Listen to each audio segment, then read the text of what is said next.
Hello, আমাদের রিসোর্টের পাশে কি যেন একটা শব্দ করতেছে।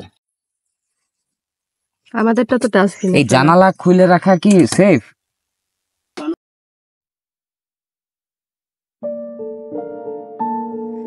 আজকের গল্পটা একটু ভিন্ন। আমরা গিয়েছিলাম মিরিঞ্জা ভ্যালি, যা বান্দরবনের এক অপার সৌন্দর্যের ঠিকানা।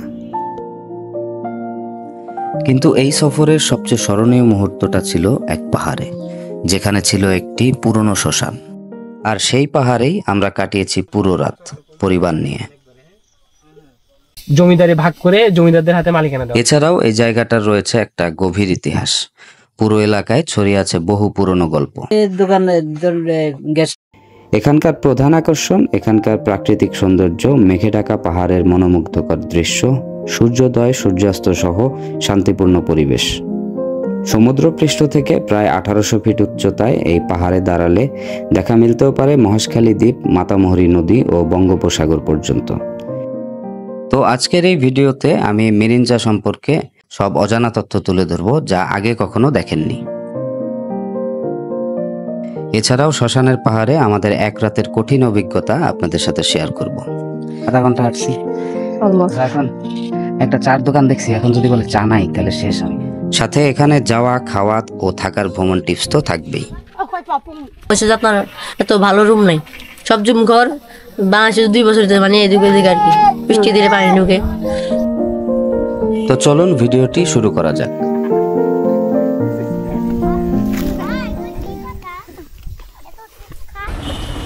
আমরা চকরিয়া এসে পড়ছি, বাস থেকে নামলাম। সকাল 7টায় আমরা কক্সবাজার থেকে চকরিয়ার উদ্দেশ্যে রওনা দিই। আলহামদুলিল্লাহ, পরিবার নিয়ে কক্সবাজারে এবার একদিন ও এক রাতের অসাধারণ একটি স্মরণীয় ট্যুর দিলাম। ভিডিওটি আমার চ্যানেলে শেয়ার করা আছে। এই ভিডিওতে আপনারা আমাদের লাইভে হোটেল খোঁজাখুঁজির অভিজ্ঞতা দেখতে পারবেন। তো আমরা 130 টাকার টিকিটে মার্সা বাসে করে এখান থেকে চকরিয়া যাব। আর আপনারা এখান থেকে চিটাগংগামী যে কোনো বাসে উঠেই চকরিয়া নেমে যেতে পারবেন। এখানে অনেক বাস অ্যাভেলেবল আছে। এখান থেকে চকরিয়া 50 কিলোমিটার, যেতে হয়তো 1 ঘন্টা সময় লাগবে। আমরা চলে আসলাম চকরিয়া বাস স্ট্যান্ডে। এখান থেকে আমাদেরকে এখন জিপ বা চান্দের গাড়িতে মিরিঞ্জার উদ্দেশ্যে রওনা দিতে হবে। পরিবার নিয়ে পাহাড়ে যাওয়াটা ছিল অনেক দিনের স্বপ্ন, কিন্তু বাচ্চা নিয়ে নানান চিন্তায় সাহস পেতাম না। মিরিঞ্জায় কি মানে একা যাবে বউ বাচ্চা নিয়ে? মানে সব জায়গায় কোনো সমস্যা নাই? না, সমস্যা হবে না। আর্মি ক্যাম্প ট্যাম্প তো আছে মনে হয়। আমি ক্যাম্প হচ্ছে আর একটু এদিকে মিরিঞ্জায় পরিবার নিয়ে রাত থাকার ব্যাপারে খুব বেশি স্ট্রং রিভিউ পাইনি। ভেবেছি ওখানে গিয়ে অবস্থা দেখে ব্যবস্থা নিব। আমরা চকরিয়া বাস স্ট্যান্ড থেকে এখন লোকাল জিপে যাব আমাদের গন্তব্যে। এখান থেকে জনপ্রতি ওনারা 80 টাকা ভাড়া নির্ধারণ করে, আর চাইলে আপনারা বাসে যেতে পারবেন, যেটার ভাড়া হচ্ছে 70 টাকা। সিএনজি রিজার্ভ করতে পারবেন, সেটা 1500 টাকার মতো পড়বে। চান্দের গাড়ি যেগুলাকে বলে, সেইগুলো আসলে রিজার্ভ না করলে পাওয়া যাওয়া মুশকিল।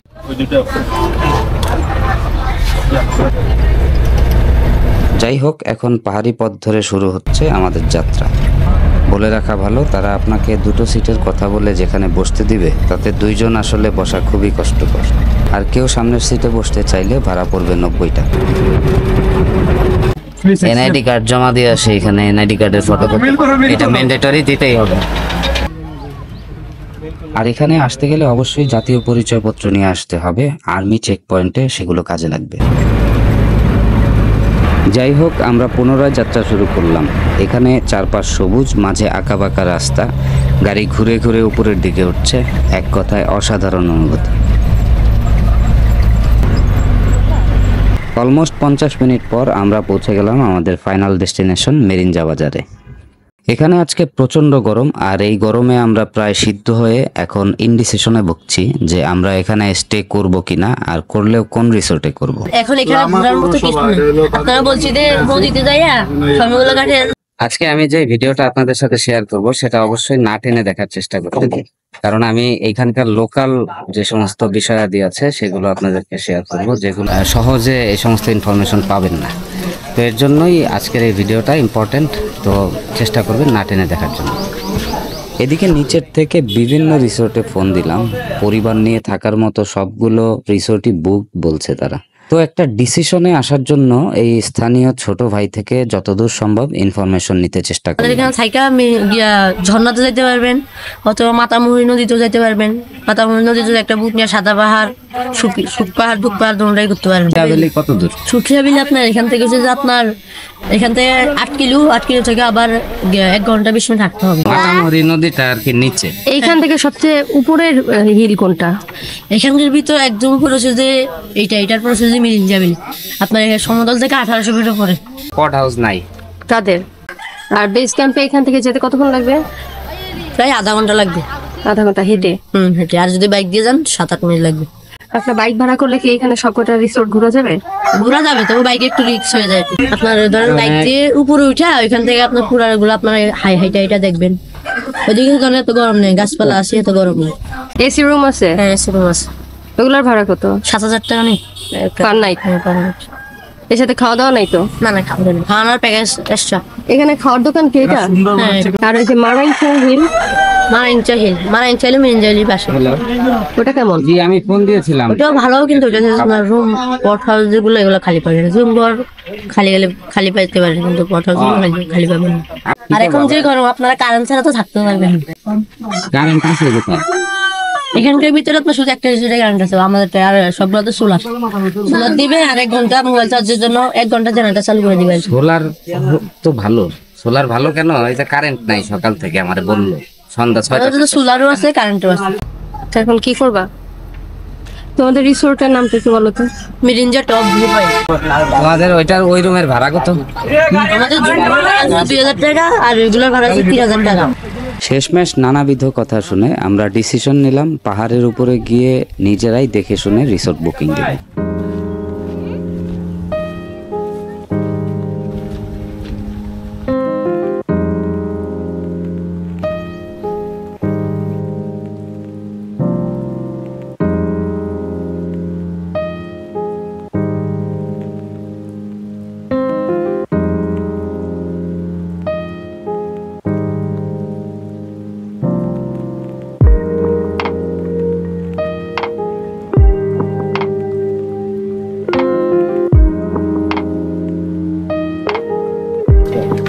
এই মাচার উপরে আমার বাচ্চা দাঁড়াইতে ভয় পাবে, বুঝছেন? আমাদের ফ্লোরে সমস্যা নাই, সমস্যা হচ্ছে আপনার এইটার এই যে মাচাটা। পানিটা নিয়ে আছে, সব নিচে থেকে আনে দেয় আর কি। এখানে তোমার ওইটা কি আছে? ওই যে লাইট আছে? হ্যাঁ, লাইট আছে, রুমে লাইট আছে।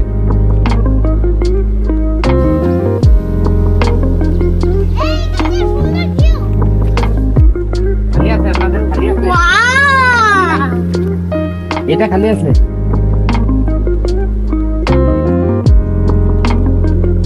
আপনার এই রুমের রেন্ট কত?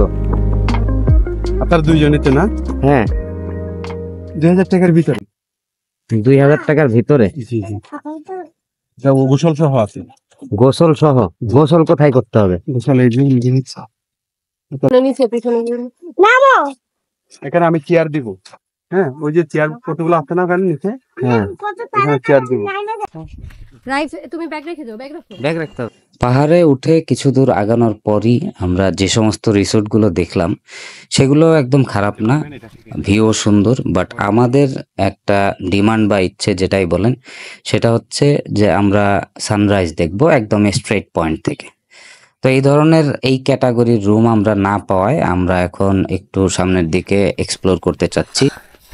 আমরা এখন একটু মিরিঞ্জা ভ্যালি এক্সপ্লোর করি, যেটা মানে মিরিঞ্জা ভ্যালি তো জায়গার নাম, মানে মিরিঞ্জা হচ্ছে এটা মিরিঞ্জা রেঞ্জ।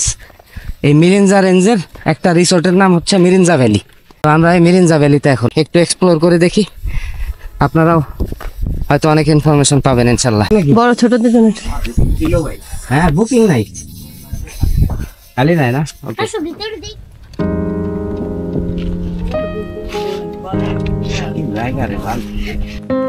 আমি এখন যেখানে আছি সেই রিসোর্টটার নাম হচ্ছে মিরিঞ্জা ভ্যালি। এই রিসোর্টটা আসলে অনেক নাম করা এবং অনলাইনে এর কয়েকটা রিভিউ পাওয়া যায়, যেখানে সবগুলা রিভিউ পজিটিভ ছিল। তো দুঃখের বিষয় হচ্ছে যে এইখানে আজকে ফ্রাইডে হওয়াতে পরিবার নিয়ে থাকার মতো কোনো রুম নেই, সবই বুক হয়ে আছে।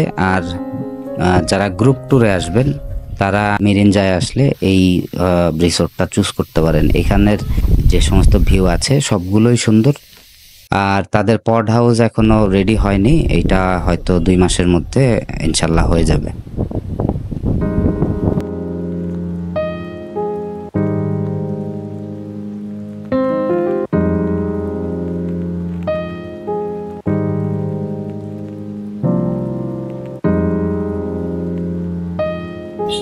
সুবহানাল্লাহ, দেখেন কত সুন্দর লাগতেছে দেখতে।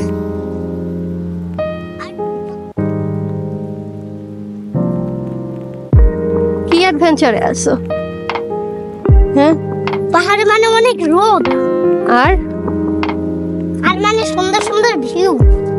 আর ওই দেখেন এইখানে একটা মোটর সাইকেল। কেমন লাগতেছে? মোটর সাইকেলটা কার সেটা তো আমি জানি। এইভাবে আসলে রিসোর্ট খুঁজতে খুঁজতে কিছু ট্যুরিস্টদের সাথে আমার কথা হয়।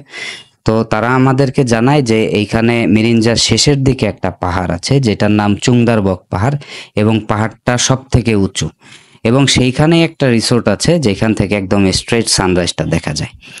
তো আমরা আর কোনো কিছু চিন্তা না করে সেই রিসোর্টের উদ্দেশ্যেই এখন রওনা হচ্ছি।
দীর্ঘ 1 ঘন্টা পাহাড়ি রাস্তায় হাঁটার পর এমন একটা রিসোর্ট পেলাম যেখান থেকে এত সুন্দর ভিউ পাবো ভাবিনি।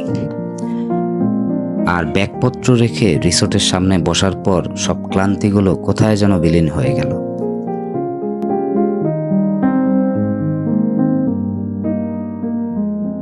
আমাদের আজকে খাবার আসতে অনেক দেরি হয়েছে, কারণ আমরা রিসোর্টটা বুকিং করতে করতে অনেক সময় চলে গেছিল। রিসোর্টটা বুকিং শেষে এরপরে খাবার অর্ডার দেওয়াতে এখন 3:30 বাজে।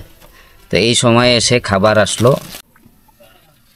এটা হচ্ছে ভাত, 2টার মধ্যে ভাত, শসা আর লেবু। আর এটার মধ্যে হচ্ছে ডিম, এটাও মুরগির মাংস। এটা কি? এটার মধ্যে ডাল। ও, আর এটা একটা ডিম। এটা সবজি, এটাও সবজি। তার মানে একজনের জন্য হচ্ছে একটা সবজি, একটা ডিম, 2 পিস করে মুরগির মাংস আর একটা ডাল। এই প্যাকেজ আমরা 3 বেলার জন্য যেটা নিছি। রাতে আবার অন্য কিছু দিবে। রাতে হচ্ছে বলে গেছে, কি বললো আমার সঠিক মনে নাই। আর সকালেও একটা খাবার দিবে আর কি। তো এটা আমি যখন দিবে তখন আমি আপনাদেরকে দেখাবো। তো এই 3 বেলার খাবার হচ্ছে 700 টাকা এইখানে। আর এই খাবারগুলা যেহেতু আমরা আগে থেকে তাদেরকে বলি নাই, তো আমরা এখানে এসে বলাতে এই খাবারগুলো আসতে 1.5 ঘন্টা সময় বেশি লাগছে। আমরা ততক্ষণে রেস্ট নিয়েছি এখানে। আমি এখন যেখানে বসে আছি এখান থেকে অনেক সুন্দর একটা ভিউ দেখা যায়। তো আমি এখন একটু খাওয়া দাওয়া করি। অনেক লম্বা কষ্ট শেষে আমি এখন এখানে একটু বসে রিল্যাক্স হয়েছি। একটু খাওয়া দাওয়া করি, আপনাদের সাথে ইনশাল্লাহ সবকিছু শেয়ার করব। আমি যেদিকে যাব সেইদিকে যাব নাকি?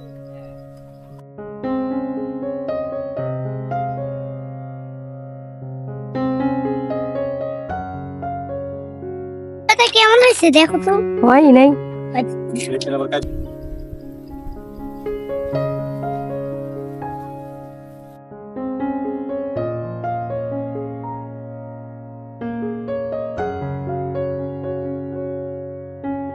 দেখো না। দেখতেছি, আমরা ভিডিও করে নিই আগে।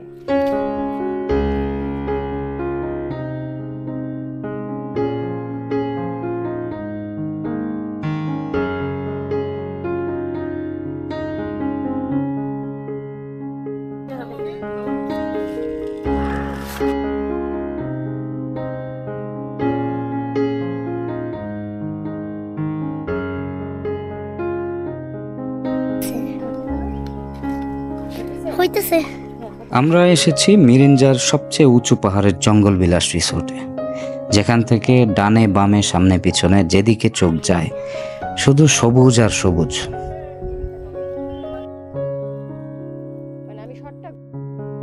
উঁচু উঁচু পাহাড়ের উপরে ছোট ছোট ঘর দেখতে যে কি চমৎকার লাগে এটা আসলে বলে বোঝানোর না।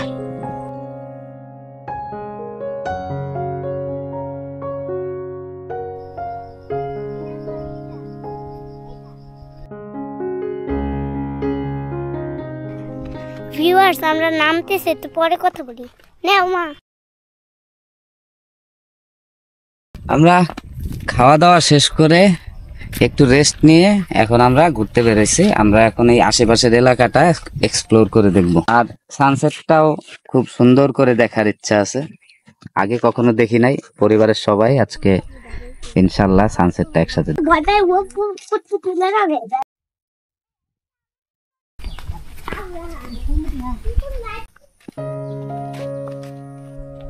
2025 সালে ইন্টারনেট এবং স্মার্টফোনের যুগে দুনিয়ার সবকিছু থেকে বিচ্ছিন্ন হয়ে পুরোপুরি প্রকৃতির মাঝে হারিয়ে যেতে চাইলে এই জায়গাটা একদম পারফেক্ট।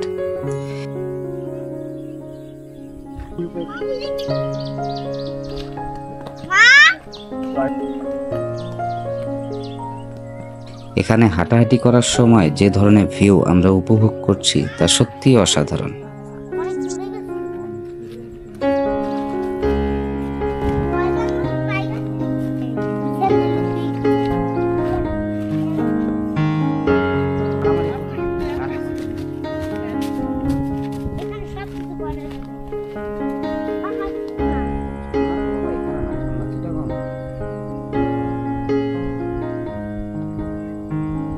আল্লাহ সৃষ্টি।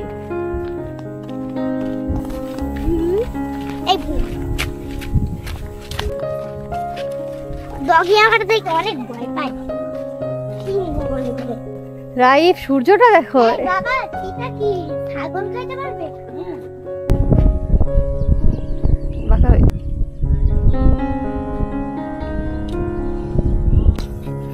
এখান থেকে আমরা সুন্দর সানসেট দেখলাম। বউ বাচ্চা নিয়ে জীবনে প্রথম, তার জন্য অনেক ভালো লাগতেছে, মানে এটা ভাষায় প্রকাশ করতে পারবো না। পাহাড়ে আসলে দিনের বেলায় অনেক গরম ছিল, এখন যে বাতাসটা সেটা ঠান্ডাই লাগতেছে, অনেক অনেক সুন্দর পরিবেশ। আর এই জায়গাটায় যদি কেউ না আসে তাহলে এটা বুঝতে পারবেন না। যতই আপনারা আসলে ভিডিও দেখেন, ওইখানে কোনো কিছু আসলে এক্সপ্রেস করা যায় না, এটা জাস্ট ক্যামেরা বন্দি হয়, কিন্তু আপনি নিজ চোখে যদি না দেখেন তাহলে এটা কখনোই বুঝতে পারবেন না। এর জন্য এখানে একটু কষ্ট হইতে পারে আসতে, কিন্তু আসলে অনেক ভালো লাগবে। সন্ধ্যা হয়ে যাচ্ছে, একটু চা খাই। চা খাইতে ইচ্ছা করতেছে অনেকক্ষণ যাবত, একটু চা খুঁজে চা খাই, তারপর আর একটু রিল্যাক্সে থাকবো। শুধুমাত্র এক কাপ চা খাবো বলে এত দূর, পাটা গিরা টিরা ব্যথা হয়ে গেছে সব। কত দূর আসলা? এই যে চার দোকান। কয় মিনিট হাঁটলা? হাঁটছি তো মনে হয় 20 মিনিট, 20-25। এখন একটা চার দোকান দেখছি, এখন যদি বলে চা নাই তাহলে শেষ আমি। চার দোকানটা ওই যে দেখ, এই যে চার দোকান।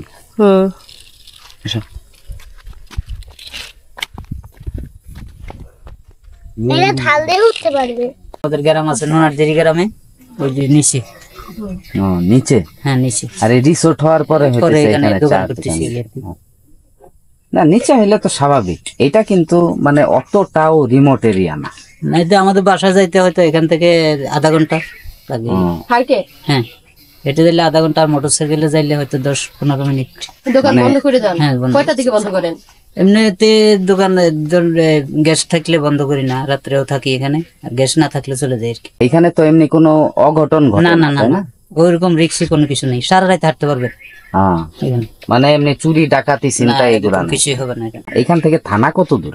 এখান থেকে থানা হলো আপনার এই যাইতে হয়তো আধা ঘন্টা লাগবে। থানা হসপিটাল এগুলো সব আছে না? সব আছে, আধা ঘন্টা লাগবে হয়তো যাইতে। হয়তো মানে মানুষ যেভাবে এটাকে মানে রিমোট এরিয়া বানায় ফেলছে না, অতটাও রিমোট এরিয়া এটা না, এটা জাস্ট একটু পাহাড় আছে এখানে, পাহাড়ে রিসোর্ট গুলা বানাইছে, কিন্তু পাহাড়ে উঠতেও তো 40-45 মিনিট হাঁটলেই কিন্তু সবকিছু। কাকা আমাদেরকে তাহলে 2টা লাল চা দেন। ওই যে এবার ওইখানে খেলো, ওই যে ওইখানে খেলো। চিনি দিবেন অল্প, হ্যাঁ সবকিছু এখানে, লং, এলাচি, দারচিনি যা আছে। চিনি ছাড়া আমাকে একটা লাল চা হবে না, এখানে যা আছে তা। চিনি ছাড়া খাবো। এখানে তো আমার তো মশলা চা দিবে আর কি। মশলা চাতে দেন। এই জিপও ঢুকতেছে, মানে 500 টাকা 700 টাকা রিজার্ভে ওই চুংদার বক পাহাড় পর্যন্ত যায়। এই কলা এটা আসলে শহরে পাওয়া মুশকিল, কোনো ফরমালিন নাই, কিছু নাই, মানে 4টা খাই ফেলছে অলরেডি। পুরা দেহ কার দিতেই হোক, হিসাবে দিতেই হবে। ও ভালোই তো টেস্ট। মানে এইটা কি লাল চা হইলো ব্যাপারটা? প্যাকেটের লাল চা কিন্তু কোনো সময় দেখি না এরকম রেডিমেড। জিল ক্যাফে মাসালা টি।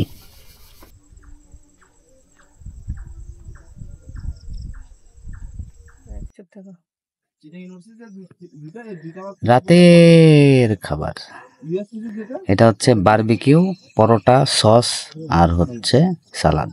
সালাদ মানে হচ্ছে 3 টুকরা শসা। এটা খেয়েই থাকতে হবে রাতে।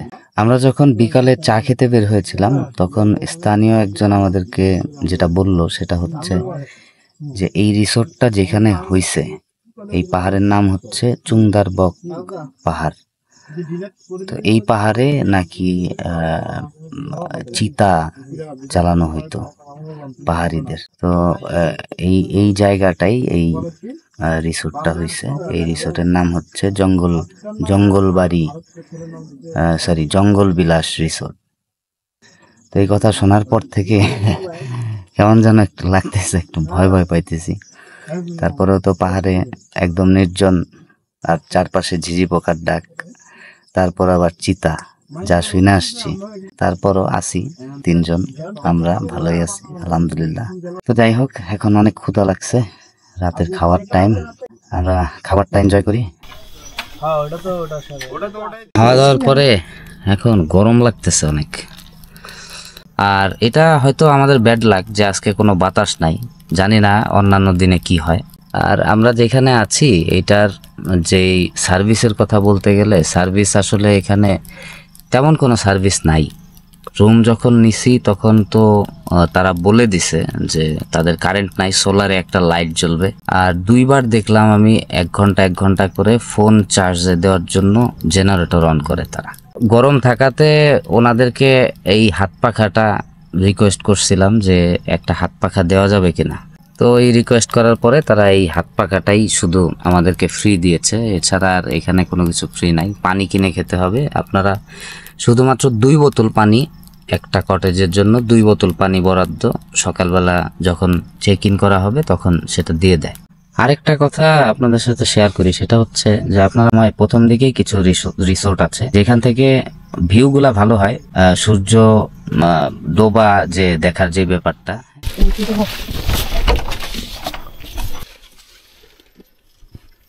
এখানে শেয়াল টেয়াল জাতীয় কিছু একটা আসছে মনে হচ্ছে, শব্দ করতেছে। আমার জুতা নিয়ে যাবে নাকি শিয়াল আবার? এটা তো একটা ভালো পয়েন্ট বলছে। জুতাটাকে ভিতরে ঢুকাবা বাবা? আচ্ছা, এই আমাদের রিসোর্টের পাশে কি যেন একটা শব্দ করতেছে, মানে এখানে অনেকক্ষণ যাবত এটা আমি রুমের দরজা লাগিয়ে রাখছি। একটু আসবেন নাকি আপনারা? মানে কেমন যে একটা মানে অদ্ভুত ধরনের শব্দ হইতেছে, আমি জানি না আপনারা এটা ক্যামেরায় কি পাচ্ছেন কিনা। এই জানালা তো মানে খুলে রাখে ঘুমানো তো রিস্ক।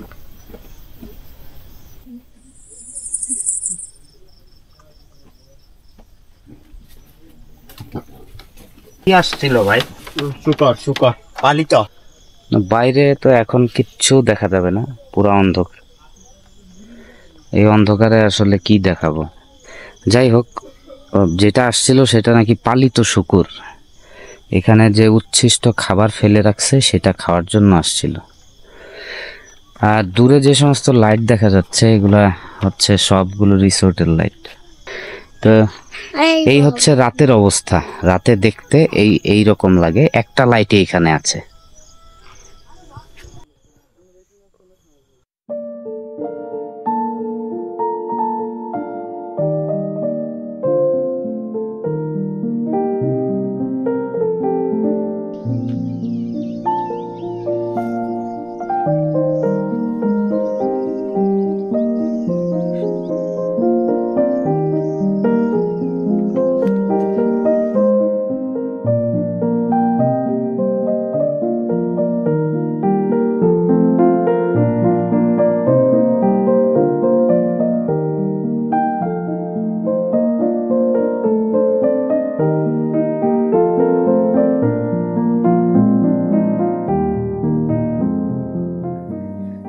গুড মর্নিং সবাইকে। আজকে আমাদের মেরিনজায় দ্বিতীয় দিন। আমি এখন সমুদ্রপৃষ্ঠ থেকে 1700 ফিট উপরে বসে সূর্য ওঠা দেখছি। আমরা গতকালকে যেই কটেজটা নিয়েছিলাম সেই কটেজের সামনে বসেই একদম ক্লিয়ারলি সূর্য ওঠা দেখলাম আর কি। অনেক অসাধারণ একটা অভিজ্ঞতা, খুবই ভালো লাগছে। রাতে একটু গরম ছিল, তবে এই সকালে সূর্য ওঠা দেখতে যে মনটা আসলে অনেক ভালো হয়ে গেছে। এখানে একটা জিনিস হচ্ছে, যদি মেঘলা ওয়েদার না থাকে, বৃষ্টি নামার আগে পরে এই ধরনের কোনো সিচুয়েশন না থাকলে এখানে আসলে গরমকালে মেঘ দেখাটা মুশকিল। শীতকালে হয়তো সকালের দিকে এখানে ভালো মেঘ দেখা যাবে, আর বৃষ্টির সময় যখন আকাশে মেঘ থাকে মেনলি। তো এখন তো একটু বেশি গরম, এর জন্য এখানে মেঘ দেখা যাচ্ছে না। একটু দূরের দিকে কুয়াশা দেখা যাচ্ছে, পাহাড়ের মাঝখানে মাঝখানে অনেক ঘন কুয়াশা দেখা যাচ্ছে। আর যখন সূর্য আস্তে আস্তে উঠতেছিল তখন এই সিনারিওটা একদম জোস, অনেক ভালো লাগছে আলহামদুলিল্লাহ। আরেকটা কথা আপনাদের সাথে শেয়ার করি, সেটা হচ্ছে যে আপনারা যে ম্যাক্সিমাম রিসোর্টগুলোতেই তাদের একটা নির্দিষ্ট ভিউ পয়েন্ট থাকে। তো আপনারা যদি আসলে রুমের থেকে সূর্যাস্ত, সূর্য উদয় এগুলো যদি না দেখতে পারেন, তাদের ভিউ পয়েন্টের থেকে আপনারা সেগুলো উপভোগ করতে পারবেন। যদি একটায় না পোষায় অন্যটায় যাবেন, আবার এক জায়গার থেকে যদি ভিউ পছন্দ না হয় অন্য রিসোর্টে যাও আপনি দেখতে পারবেন, ওখানে আপনাকে কেউ বাধা দিবে না। আমরা এখানে যেটায় আছি এটা 1500 টাকা দিয়ে আমরা নিয়েছি। আর শুরুর দিকে যেগুলো ছিল সেগুলো শুধু জুম ঘরই 2000 টাকা ভাড়া।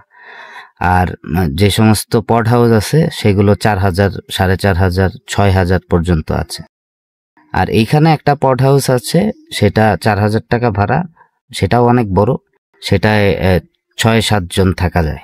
ওইখানে 24 ঘন্টা পানি থাকে, ওইটার একটু ভালো আর কি। তবে কারেন্ট কোনো জায়গায় নাই। আর অ্যাটাচ ওয়াশরুম ছাড়া বাকি কটেজগুলোর জন্য এখানে বেসিন ও কমন ওয়াশরুমের ব্যবস্থা আছে। আর আমি আরেকটা জিনিস এখানে এক্সপেরিয়েন্স করলাম। আমরা নর্মালি যেটা জানতাম সেটা হচ্ছে ঝিঝি পোকা, এটা আমরা সন্ধ্যার পরে শুনছি ছোটবেলায়, যে সন্ধ্যার পরে ঝিঝি পোকা ডাকে। কিন্তু এখানে না, উল্টা, এখানে সকালবেলা ঝিঝি পোকা ডাকতেছে, রাতে ডাকে নাই। এবং আমি যখন কালকে আসি 12টার সময়, 12টা বা 11টার সময়, তখনও এই ঝিঝি পোকা অনেক আওয়াজ করতেছিল, বাইকের ইন্ডিকেটরের মতো। তো যাই হোক, সকালের নাস্তায় তারা ডিম খিচুড়ি দিয়ে গেছে। এখন খাওয়া দাওয়া করব। আর মেরিনজায় আমাদের থাকা, খাওয়া ও 2 বোতল পানি দিয়ে তারা চার্জ করেছে মোট 3000 টাকা। আমাদের হচ্ছে খাওয়ার একটা চার্জ ছিল, আমরা তো আগে থেকে অর্ডার করি নাই। বাইকের জন্য একটা 200 টাকার চার্জ ছিল, সেই চার্জটা উনি নেয় নাই। এবং আমি এখন চেক আউট করতেছি, উনি আমাকে একটা গিফট দিল, ওনার যে রিসোর্টের খামে। ঠিক আছে ভাই, থ্যাংক ইউ, ভালো থাকেন, দোয়া করেন আমাদের জন্য, আবার আসবেন ইনশাল্লাহ। এখানে আপনারা যখন আসবেন তখন হাঁটার সময় তো অনেকগুলো রিসোর্টই আপনাদের সামনে আসবে, অনেকে আপনাদেরকে ডাকবে, ভিতরে ঢুকবেন। তো আপনারা যদি বলেন যে আপনারা এই জঙ্গল বিলাস রিসোর্টে যাবেন, ওনারা যেটা বলবে সেটা মানে বিশ্বাস না করাটাই ভালো হবে। বলবে যে 1 ঘন্টা লাগবে, আবার 5 মিনিটের রাস্তা বলে দিবে যে আধা ঘন্টা লাগবে। তো এখানে একটা কম্পিটিশন আছে।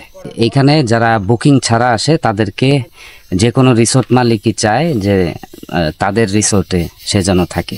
আমাদেরকে অন্যান্য রিসোর্ট থেকে বলছিল এই রিসোর্টটা অনেক নিচে, কিন্তু এটা আসলে মানে অত নিচে না, এটা অনেক উপরে। এখানে ফ্যানওয়ালা রুমও আছে, যেটা সোলার আছে, সোলার ফ্যান, রাতের বেলা সেটা চালাতে পারবেন। আর এখানে খাট সহ অ্যাটাচ বাথরুম সহ রুমও এখানে আছে। সাথে আমি নাম্বার দিয়ে দেবো, এদের সাথে আপনারা কথা বলে আপনাদের চাহিদা অনুযায়ী আপনারা রুম ঠিক করতে পারবেন। বাইক আজকে ভাই সংকট, মারাত্মক সংকট। বাইকের জন্য ওয়েট করতেছি। আসার দিন তো হেঁটে আসছি, জীবন শেষ হয়ে গেছে, এখন বাইক ছাড়া আসলে যাওয়াটা প্রেফার। পার্সোনাল। তো বাইকের ওয়েট করতে করতে রিসোর্ট মালিকের কাছ থেকে পাহাড়ের ইতিহাস নিয়ে গল্প শুনলাম। মানে পাহাড় তো আসলে কাটেও নাই, পাহাড় পাহাড়ের মতোই আছে, কিন্তু মালিক। আর আমরা যে সমতল ভূমিতে থাকি সেটা তো অনেক আগের থেকেই আপনার ওইটা সমতল ভূমি ছিল, ওইখানে মানুষের বসবাস শুরু হয়েছে। কিন্তু পাহাড় মালিকানাধীন হইলো কিভাবে? খুব সুন্দর একটা প্রশ্ন। মনে করেন আপনি যেরকম আপনার যে জায়গাগুলো বা আপনার যে বসত বাড়ি যেগুলো আছে, এগুলো একটা সময় মালিক ছিল না, এগুলো বনভূমি ছিল। জমিদার আমলে এই পুরো আপনার এলাকার মালিক ছিল কে? জমিদাররা। চিরস্থায়ী বন্দোবস্তের কথা বলেন, তখন পুরো জায়গার মালিক ছিল। পুরো দেশের যত জায়গা আছে জমিদারি ভাগ করে জমিদারদের হাতে মালিকানা দেওয়া হয়েছিল। একটা সময় পর গিয়ে যখন জমিদারি প্রথার বিলুপ্ত হয়েছে, তখন হচ্ছে ওই জায়গাগুলো আপনার বাবা, দাদা, চাচা বা তাদের পূর্বপুরুষরা মালিকানা পাইছে। ঠিক সেম ভাবে এই জায়গাগুলো সরকারের অধীনেই ছিল। একটা সময় দেশ স্বাধীন হওয়ার পরে কিছু বরাদ্দ দেওয়া হয়েছিল, তো ওই সময় মালিকানা হয়েছে। এরপরে 1981-82 যখন এই অঞ্চলে যখন মানুষ প্রবেশ করছে সরকারের পক্ষ থেকে, হোসেন মোহাম্মদ এরশাদ এবং জিয়াউর রহমান, ওনারা যখন এই অঞ্চলে মানুষ নিয়ে আসছে, ওই ভাঙ্গন প্রবণ, নদী প্রবণ এলাকা থেকে যাদের ভূমিহীন, দুস্থ বা দেখা যাচ্ছে যে যাদের জায়গা জমি নাই, নদীতে ভেঙে গেছে, ওই ধরনের মানুষগুলোকে মানে ইচ্ছাকৃত মানে বলে যে যারা যেতে চাও তারা যাইতে পারো, ওরকম ভাবে এখানে এনে জনপ্রতি 5 একর করে জায়গা বরাদ্দ দেওয়া হয়েছিল। তখন থেকে এই জায়গার মালিক কি হয়েছে, হ্যাঁ মালিক হয়ে গেছে। এরপরে কিছু জায়গায় খাস রয়ে গেছে, এগুলো যে পার্বত্য অঞ্চলে একটা নিয়ম আছে, হেডম্যানের অধীনে ওগুলো চলে যেত। তো ওরা আবার হেডম্যানরা কি করতে পারতো, এগুলো বরাদ্দ দিতে পারতো। হেডম্যান রিপোর্টের মাধ্যমে পরে এটা বরাদ্দ দিয়ে রেজিস্ট্রি করতে পারতো। ওইভাবে করে পুরো অঞ্চল, পুরো পার্বত্য যে 3 জেলা আছে, বান্দরবান বলেন, রাঙ্গামাটি, খাগড়াছড়ি, 3 জেলা এভাবে করেই মানে সব ব্যক্তি মালিকানা হয়ে গেছে। কিভাবে বুঝাবো? এই যে উপজাতি যারা, তাদের কি এখানে আনছিল না? তারা তো হচ্ছে, এরা তো মূলত বার্মা এবং বার্মার, হ্যাঁ আরাকান থেকে, বিশেষ করে 1600 বা 1700 শতকের দিকে আনুমানিক, আমি শিওর না এটা, ওই সময় ওদের এই জায়গায় কি হয়েছে, প্রবেশ হয়েছে। তো তখন ওরা তো মানে এক প্রকার আধুনিক যুগ থেকে সম্পূর্ণ বিচ্ছিন্ন ছিল। তার মানে পাহাড়ে তো মানে তখন থেকেই লোকজন থাকতো, তবে সেটা উপজাতিরা থাকতো। আর এই সমস্ত অ্যাজ ইউজুয়াল হিউম্যান যারা মানে বাঙালি জাতি ছাড়া বাঙালি যারা, তারা হইতেছে 81-82-তে। যাক, ভালো ইনফরমেশন পাওয়া গেল। আমি যখন এদিক দিয়ে আসি তখন চিন্তা করতেছিলাম যে পাহাড়ে আসলে মালিকানা কিভাবে হইলো। তো ভালো উত্তর দিছে উনি, ক্লিয়ার হয়ে গেছে ব্যাপারটা। আজকে বাইকে করে চলে আসছি আমরা এই মিরিঞ্জা বাজারে, একদম ফুল ফ্যামিলি, 2টা আলাদা আলাদা বাইকে আসছি। আর গতকালকে অনেক পরিশ্রম হয়েছে, হাঁটাহাঁটি করতে হয়েছে। আসলে রাস্তা আমি যেটা দেখছি, তো আমার কাছে অনেক ভয় লাগছে। আমি নিজেও বাইক চালাই, আমি নিজেও বাইকার, কিন্তু এইখানে যে সমস্ত বাইক চলে ওইগুলা আসলে আমি রিলাই করতে পারি না পাহাড়ি রাস্তায়। তো এর জন্য আমি গতকালকে যাওয়ার সাহস পাই নাই। কিন্তু যাওয়ার সময় যে হ্যাসেল আমার হয়েছে, এত গরমের মধ্যে বাচ্চা নিয়ে, বউ নিয়ে, এইভাবে আসলে যাওয়াটা মুশকিল। তাই আজকে সাহস করে আমরা বাইকে চলে আসলাম এবং আলহামদুলিল্লাহ সেফলি আমরা মিরিঞ্জা বাজারে চলে আসছি। আমি এখান থেকে যেখানে যাব সেইখানে 2 পাশে পাহাড় এবং মাঝখানে নদী। তো এই জায়গাটা সম্পর্কে যদি আপনারা আগে থেকে জেনে থাকেন তাহলে কমেন্ট করে জানান, আর যদি না জেনে থাকেন তাহলে এই ভিডিওটা দেখার অনুরোধ রইল। ভিডিওটি যদি ভালো লেগে থাকে তাহলে লাইক, কমেন্ট, শেয়ার করে জানাবেন। আর আপনাদের যদি কোনো কিছু জানার থাকে, কোনো কোয়ারিজ থাকে, আমাকে কমেন্ট সেকশনে জানাতে পারেন। আমি আরও ইন ডিটেইলে চেষ্টা করব আপনাদেরকে বলার জন্য। তো সে পর্যন্ত সবাই ভালো থাকেন। আসসালামু আলাইকুম।